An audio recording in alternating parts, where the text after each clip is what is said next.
Hello everyone, welcome back to Padhai matters. Class 10 student, आज हम start करने वाले हैं अपना मैथ कोर्स का फर्स्ट चैप्टर। उसे मैंने लिया है क्वाड्रेटिक इक्वेशन। तो जैसा कि मैंने वादा किया था, अब जर्नी स्टार्ट हो गई है और अब बस आपको फॉलो करते जाना है और वीडियो को शेयर करते जाना है ताकि हमारी रीच बढ़ सके और साथ ही साथ हमें भी मोटिवेशन मिल सके। तो इस चैप्टर को, कोई भी चैप्टर है, पहले कुछ कॉन्सेप्ट सीख लेते हैं, फिर उसके बाद एक्सरसाइज में जाएंगे। तो ये आइडिया आपको अच्छा लगा होगा, मैं उम्मीद करता हूं।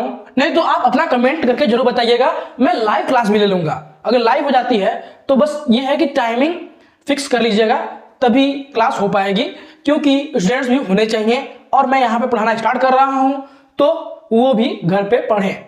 नहीं तो रिकॉर्डिंग में बेस्ट है, कम टाइम में आपका अच्छे से रिवीजन भी हो जाएगा और साथ ही साथ जिसने पढ़ाई नहीं की है वो अच्छे से स्टार्ट भी करके अच्छा नंबर पा सकता है। जैसी आपकी इच्छा होगी आप कमेंट करके बताइएगा, वैसा किया जाएगा। अब क्लास 10th क्वाड्रेटिक इक्वेशन की हम बात करने वाले हैं। तो इसमें पूरा इस वीडियो में मैं बता दूंगा कि क्या क्या करना है, क्या क्या कॉन्सेप्ट हैं, क्या क्या आपको प्रॉब्लम आएंगी और इसके बाद एक्सरसाइज चला जाएगा। एक एक क्वेश्चन को डील किया जाएगा एनसीईआरटी लेवल का। और साथ ही साथ जैसे ही चैप्टर कंप्लीट होगा फिर उसके बाद आपको पता ही है कि 5 इयर्स का हम लोग प्रीवियस ईयर क्वेश्चन करने वाले हैं। इसे हो सकता है कि हम जो चैप्टर कंप्लीट कर लें उसके बाद वीकली बेसिस पे आपका जो प्रीवियस ईयर क्वेश्चन वाला है वो हो जाएगा, नहीं तो बीच में एक लाइव सेशन रख के उसको सॉल्व कर दिया जाएगा। साथ में आप पहले करेंगे, उसके बाद हम करेंगे। तो अब इसमें बात है कि भैया क्वाड्रेटिक इक्वेशन, अब क्वाड्रेटिक इक्वेशन में डायरेक्ट नहीं जाऊंगा, उससे पहले एकदम बेसिक पे जाऊंगा कि वेरिएबल, भैया वेरिएबल होता क्या है, पहले हम ये तो जाने कि वेरिएबल होता क्या है। तो वेरिएबल कुछ नहीं भैया, जो A to Z आपके जो अल्फाबेट है, अगर हमें कोई भी जैसे वैल्यू माननी होती है, सपोज दैट, तो हम लोग कुछ भी मान लेते हैं, लेट x। जैसे मान लो एक तरह से मैं 5 को x मान लेता हूं, तो यहाँ पे जो x हो जाएगा ना, ये आपका वेरिएबल हो जाएगा। और ये कोई जरूरी नहीं है कि आप x को ही मानो, आपका मन है a मान लो, आपका मन है b मान लो। तो आप अभी को आपको आइडिया हो गया होगा, वैसे क्लास 10th में हो तो आपको पूरा तो पता ही होगा, लेकिन जो बच्चे जिसको प्रॉब्लम आ रही हो वो उसके लिए ये आपका वेरिएबल का डिस्कशन था। अब बात करें क्वाड्रेटिक इक्वेशन होता क्या है भैया। तो क्वाड्रेटिक इक्वेशन एक ऐसा इक्वेशन होता है जिसमें आपके एक वेरिएबल होता है और उसके साथ उसकी जो पावर होती है, जो हाईएस्ट पावर होती है उस इक्वेशन की, उसे वो कितना होगा, वो होगा आपका 2। जैसे कि आप स्टैंडर्ड फॉर्म जो आपका क्वाड्रेटिक इक्वेशन का है वो है ax² + bx + c = 0। अब यहां पे ध्यान रखने वाली बात ये है कि ये जो a वाली वैल्यू है ना, ये कभी 0 नहीं होगी। अब क्यों नहीं होगी, अब पहले आप एक बार अपने सोचिए क्यों नहीं होगी। अभी मैंने बोला कि क्वाड्रेटिक इक्वेशन तभी होगा जब उसका पावर, हाईएस्ट पावर जो होगा वो 2 होना चाहिए। और यहां पे वेरिएबल क्या है, वो है x। और इसके लिए मैं एक ये भी बता दे रहा हूं, ये जो a है आपका कांस्टेंट है, ये भी b जो है ये भी कांस्टेंट है और c भी कांस्टेंट है। इसमें जो वेरिएबल है वो है आपका x दोनों, मतलब x आपका इसमें वेरिएबल है। अब हमें दिख रहा है कि यहाँ पे डिग्री भैया 2 है, तो ये क्या होगा, ये क्वाड्रेटिक इक्वेशन है। तो इसका स्टैंडर्ड फॉर्म ये है। और अगर a 0 हो जाता है, हम फिर से डिस्कशन पे आ रहे हैं, अगर a 0 हो जाता है तो क्या होगा, तब तो ये आ जाएगा ना, 0 × x² + bx + c = 0।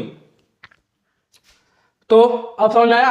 अगर हम 0 में इसका मल्टीप्लाई करते हैं भैया तो हो जाता है 0 + bx + c = 0। अब हम देखते हैं हाईएस्ट पावर x का। तो x का हाईएस्ट पावर यहाँ पे क्या बनेगा, यहाँ पे तो 0 हो गया ना, तो 0 का तो कोई मोल है नहीं। अब बचा आपका इक्वेशन ये bx + c। तो अब इसका डिग्री क्या है, यहाँ पे 1 है, कुछ नहीं लिखा है तो 1 है डिग्री। और अभी को हम बात करते हैं क्वाड्रेटिक इक्वेशन, कौन सा एग्जांपल हम देके आपको बता दे रहे हैं कि आपके लिए बहुत कंफर्म हो जाए। जैसे भैया एक्स स्क्वायर प्लस 2 क्या होगा, मैं अभी बात बताऊंगा भाई।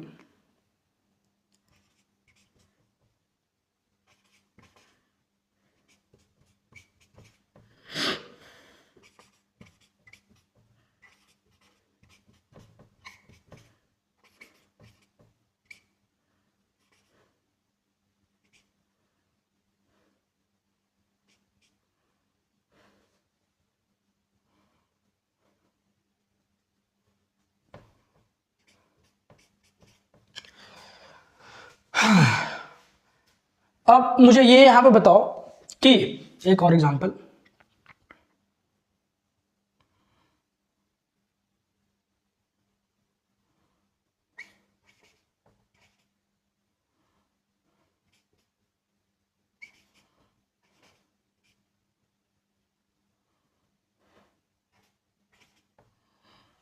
ये सारे इक्वेशंस हैं।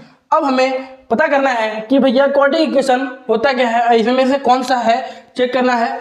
तो क्या ये क्वाड्रेटिक इक्वेशन होगा, तो हम क्या देखेंगे, यहाँ पे दो ही पोजीशन है और साथ ही साथ जो यहाँ पे x की वैल्यू है वो स्क्वायर में है, मतलब 2 है, तो क्या होगा, ये आपका क्वाड्रेटिक इक्वेशन होगा।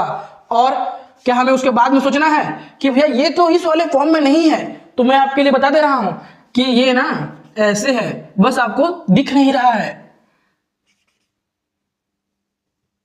1 into x square plus 0 into x plus 2, क्या ये जो इक्वेशन है वो सेम है, तो हाँ ये सेम है। 0 से मल्टीप्लाई हो गया तो 0 हो जाएगा। तो हमें क्या देखना है, क्या ये इस फॉर्म में आ गया, बिल्कुल आ गया। और वहीं पे आपका x cube plus 3x plus 1, ये क्वाड्रेटिक इक्वेशन है। अरे भैया हम यहाँ पे देख रहे हैं, अच्छा x का यहाँ पे 1 है, और अगर मान लीजिए हम यहाँ पे अब यहाँ पे जान ही रहे हैं कि एक्स स्क्वायर भी मान लीजिए हम 0 इंटू एक्स स्क्वायर कर देते हैं तो वो भी इंक्लूड हो जाएगा। क्या तो मतलब ये होगा, जी नहीं, हमको देखना है पावर। यहाँ पे 1 पावर है और यहाँ पे 3 है, हमें क्या देखना है, हाईएस्ट वेरिएबल की पावर देखनी है। तो यहाँ पे क्यूब है, 3 है, इसका मतलब ये क्वाड्रेटिक इक्वेशन नहीं है। और उसके बाद देखते हैं, यहाँ पे पहले हमें 2 मिल गया यहाँ पे, फिर उसको हम देखते हैं कि इससे ज़्यादा तो कहीं नहीं है, नहीं, इसका मतलब ये क्वाड्रेटिक इक्वेशन है। और वहीं बात करें x square minus x minus 1, अब इसमें में से क्या ये क्वाड्रेटिक इक्वेशन है, तो अब यहाँ पे हम समझेंगे कि ये इस फॉर्म में है कि नहीं। तो यहाँ पे आपको एक्स स्क्वायर दिख रहा है, हाँ, आपका यहाँ पे मान लीजिए a क्या है, a 1 है, और फिर उसके बाद b क्या है, -1 है, और c क्या है, -1 है। प्लस अगर -1 करते हैं, प्लस करते हैं तो क्या आएगा, -1 ही आएगा। तो इसका मतलब ये है कि भैया ये इसी फॉर्म में है, तो ये क्या होगा, क्वाड्रेटिक इक्वेशन होगा। और साथ ही साथ आपका cx square plus 5x plus 2 ये होगा, जी हाँ बिल्कुल होगा। यहाँ पे आपका 2 हाईएस्ट पावर है, तो हमें बस इतना ही देखना है कि इक्वेशन की पावर हाईएस्ट पावर है क्या। अगर हाईएस्ट पावर 2 होती है तो ये क्वाड्रेटिक इक्वेशन होगा, अगर उससे अधिक होती है तो नहीं होगा, और अगर उससे कम होती है तब भी नहीं होगा। अब बात करें इसके 2 पावर हैं तो इसके सॉल्यूशन कितने होंगे, रूट कितने होंगे, रूट होंगे 2 ही रूट होंगे।